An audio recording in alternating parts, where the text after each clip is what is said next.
Hello guys, मेरे YouTube channel में आपका स्वागत है। मेरा नाम है मनमोहन मिश्रा। तो आज हम इस वीडियो में डिस्कस करने वाले हैं कि आप अगर लॉन्ग टर्म के लिए इन्वेस्टमेंट करते हैं, मतलब 10 साल तक म्यूचुअल फंड में, तो आपको किस म्यूचुअल फंड में आप इन्वेस्टमेंट करेंगे, आपको 25% तक रिटर्न मिल जाएगा, मतलब 25% तक कंपाउंडेड रिटर्न। देखिए, मैं आपको इस वीडियो में पूरी तरीके से बताऊंगा, मतलब एनालिसिस करके ही बताऊंगा इनके पास रिटर्न के साथ कि कौन से म्यूचुअल फंड में आप लगाएंगे तो आपको चांसेस ज्यादा है। लेकिन आप ये खुद ही रिसर्च करके करिएगा, खुद ही रिस्क मतलब लेके करिएगा। ये नहीं कि आपने किसी की बातों पे आके आपने इन्वेस्टमेंट करा है। तो आप खुद ही रिसर्च करिएगा। ऐसा नहीं कि मतलब मैंने बोल दिया तो आप ये कर लेंगे। लेकिन मैं आपको इसका प्रॉपर तरीके से बताऊंगा कि इनके चांसेस ज्यादा है। इसीलिए आप अगर करेंगे तो आपके चांसेस थोड़े ज्यादा हो जाएंगे कि आप इसमें रिटर्न कर ले सकते हैं। लेकिन हाँ, टाइम फ्रेम 10 साल मैंने इसमें ऑलरेडी शुरुआत में मेंशन कर दिया कि आप ये बोलेंगे कि यार 1-2 साल या 6 महीने, क्योंकि 10 साल बहुत ज्यादा हो जाते हैं। तो आप अगर वेट करेंगे तो चांसेस है आपको 25% तक रिटर्न मिल सकते हैं।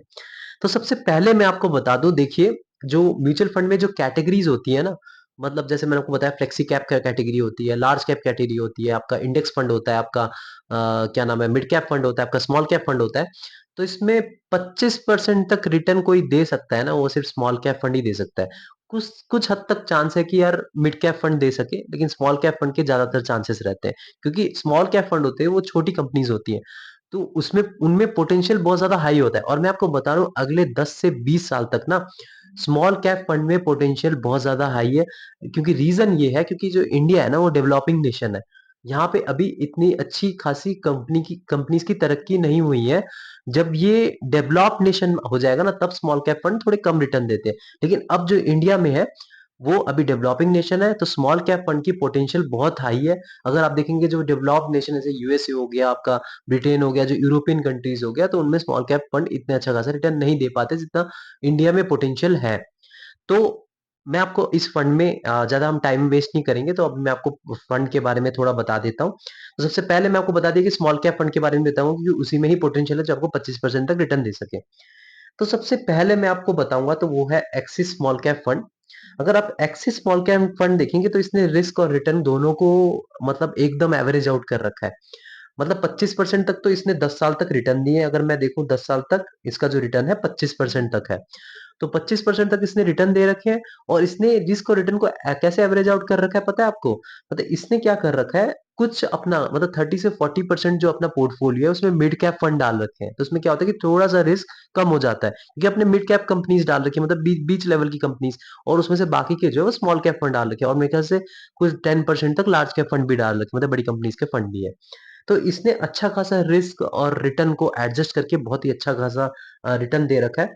तो आप इसमें अगर लॉन्ग टर्म के लिए देख रहे हैं, 10 साल तक आप इन्वेस्टमेंट कर सकते हैं। लॉन्ग टर्म में आपको ठीक ठाक सा रिटर्न दे देंगे। और इसका एक्सपेंस रेशियो भी देखें तो 0.54% है। एक्सपेंस रेशियो ये होता है कि आपका फंड मैनेजर जो ये मैनेज कर रहा है, मतलब जो फंड निकाल रहा है फिर वापस ले रहा है कुछ नए फंड, तो वो चीजें एक मैनेजर उसका हिस्सा रखता है। जो आपको प्रॉफिट है उसका 0.54% वो हिस्सा रखेंगे।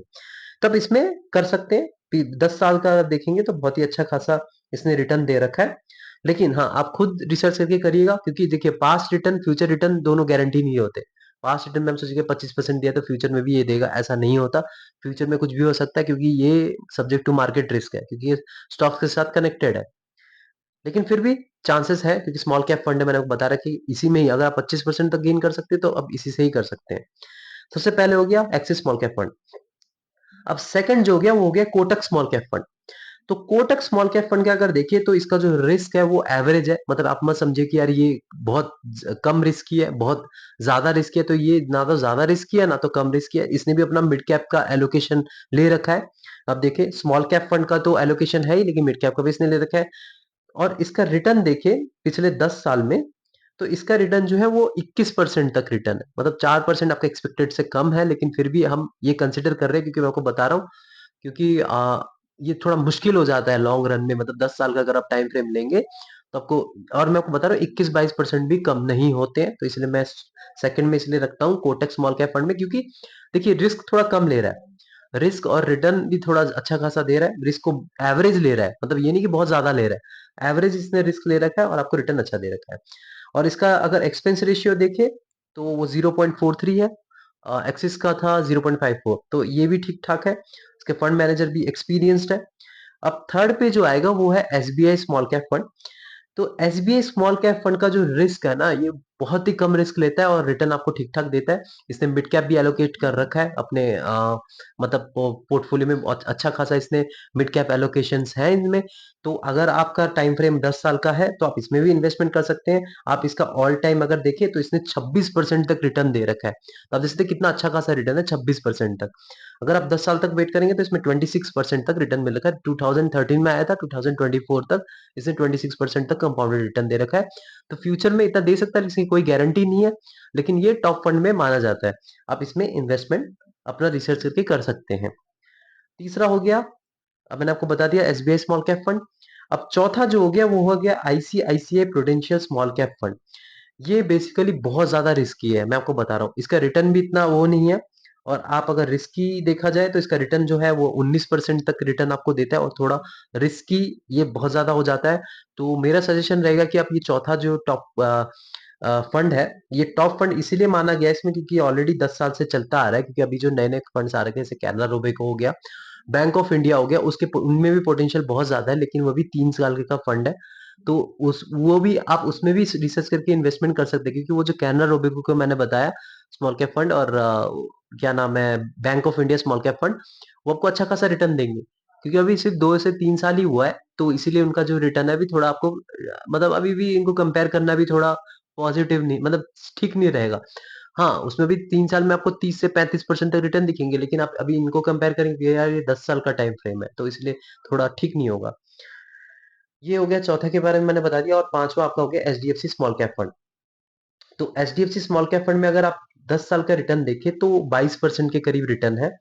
और इसने जो रिस्क है, इसने भी बहुत ही ज्यादा रिस्क किया, ये बहुत ज्यादा रिस्क किया, मतलब इसने फुल्ली स्मॉल कैप में एलोकेशन कर रखा है, और रिस्क थोड़ा ज्यादा इसका बन जाता है as compare to other small cap fund. मेरा सजेशन रहेगा कि आप इसमें ना ही करें तो ज्यादा सही रहेगा, क्योंकि इसमें रिस्क बहुत ज्यादा बन जाता है। तो मेरा जो ओवरऑल सजेशन अगर मैं देखूं इसमें वीडियो में बताऊं, तो आपको सबसे पहला जो रहेगा axis small cap fund, second में रहेगा आपका Kotak small cap fund, third में रहेगा एसबीआई स्मॉल कैप फंड, और जो बाकी जो दो है ना आईसीआईसीआई और एचडीएफसी मुझे इतने खास नहीं लगे हैं, लेकिन आप रिसर्च करके इसमें भी कर सकते हैं। लेकिन अगर इन दोनों के बीच में अगर आप अल्टरनेट ढूंढे, तो Canara Robeco small cap fund और bank of India small cap fund भी चूज कर सकते हैं। उसमें थोड़ा रिस्क और रिटर्न आपको अच्छा खासा मिल जाएगा, लेकिन इसमें मैंने इंक्लूड नहीं कर रहा क्योंकि उसमें सिर्फ 2 से 3 साल ही हुआ है, तो इसीलिए मैंने ये इंक्लूड नहीं करा है। और आप अब वीडियो में एक चीज को तो ढूंढ ही रहे होंगे, एक स्मॉल कैप फंड के बारे में, उसका नाम है क्वांट स्मॉल कैप फंड। ये क्वांट के बारे में तो सब हर कोई ढूंढता ही है। तो उसमें मैं थोड़ा सजेशन कम करूँगा, अगर आप एग्रेसिव इन्वेस्टर है, तो आप उसमें जा सकते हैं, लेकिन उसमें रिस्क बहुत ज़्यादा होता है, बहुत ही ज़्यादा। और आप अगर 10 साल का उसका रिटर्न देखेंगे तो 17 से 18% है, क्योंकि वो रिस्क बहुत ज़्यादा लेके चलता है। तो 3-4 साल के फ्रेम में आपको 50 से 60% दिखेंगे, लेकिन 10 साल के रेंज में आपको 18 से 17% तक दिखेंगे। क्योंकि वो क्या है कि रिस्क इतना ज़्यादा लेता है कि मतलब भाई बहुत ही ज़्यादा डूबने के चांसेस थोड़े रहते हैं। तो आप उसमें अपना रिसर्च करके इन्वेस्टमेंट कर सकते हैं, लेकिन जो मैंने आपको ये 5 फंड्स बताए, आप उसमें भी रिसर्च करके अपना इन्वेस्टमेंट कर सकते हैं। तो मेरे चैनल को सब्सक्राइब ज़रूर कर दीजिएगा, ऐसे मैं वीडियो लाता रहता हूँ। Thank you.